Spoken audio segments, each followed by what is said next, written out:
बिस्मिल्लाहिर्रहमानिर्रहीम। अज़कार एंड दुआ चैनल में खुशामदीद। नाजरीन, ज़हानत अल्लाह ताला की एक बहुत बड़ी नेमत है। हर कोई चाहता है कि वो ज़हीन बने। अगर आप ज़हीन हैं तो आप कामयाब हैं। यूं समझ लीजिए कि ज़हानत कामयाबी की कुंजी है। आप ज़हीन हूं तो आप मेहनत से, लगन से और अपनी ज़हानत को इस्तेमाल करके बड़ी जल्दी तरक्की कर सकते हैं। आप बहुत ज्यादा पैसा कमा सकते हैं। आप अपने आप को कामयाब बना सकते हैं, अपना तर्ज जिंदगी बदल सकते हैं और दूसरों की भी मदद कर सकते हैं। ज़हानत जिंदगी के हर शोबे में बहुत काम आती है। वो पढ़ाई हो, वो कारोबार हो, वो नौकरी हो या वो रिश्तेदारी हो। अगर आप ज़हीन हैं तो आप सारी चीजों को अच्छे तरीके से चला सकते हैं, सारा कुछ अच्छे तरीके से मैनेज कर सकते हैं। नाजरीन, आज के इस वजीफे में हम आपको कुरान मजीद की एक ऐसी छोटी सी आयत बताते हैं कि जिसको पढ़ने से, बाकायदगी से इस आयत का विर्द करने से आप ज़हीन बन जाएंगे। आपकी ज़हानत में बेपनाह इजाफा हो जाएगा। नाजरीन, आयत आपको बताते हैं। इससे पहले आपसे गुजारिश है कि हमारे इस चैनल को सब्सक्राइब कर लें और साथ में दिया गया घंटी का बटन दबा दें।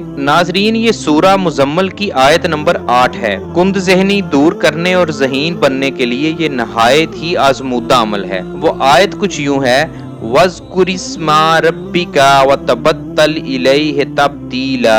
रोजाना इस आयत को आपने 313 मरतबा पढ़ना है और अव्वल व आखिर 11 मरतबा दरूद शरीफ भी पढ़ना है। दरूद इब्राहिमी अव्वल व आखिर 11 मरतबा पढ़ने के बाद रोजाना सूरा मुजम्मल की इस आयत नंबर 8 को आपने 313 मरतबा पढ़ना है। तो इंशाअल्लाह ताला देखते ही देखते चंद दिनों के अंदर आपकी ज़हानत में इजाफा हो जाएगा, आपकी अक्ल में इजाफा हो जाएगा और आप ज़हीन इंसान बन जाएंगे। तो नाजरीन, इस वजीफे को खुद भी करें, अपने दोस्त, अहबाब, रिश्तेदारों के साथ इसको शेयर करें, हमारी वीडियो को लाइक करें और कमेंट करके बताएं कि आपको ये वजीफा कैसा लगा। हमारे चैनल को सब्सक्राइब करना मत भूलिएगा। फिर हाजिर होंगे एक और वजीफे के साथ। अल्लाह हाफिज।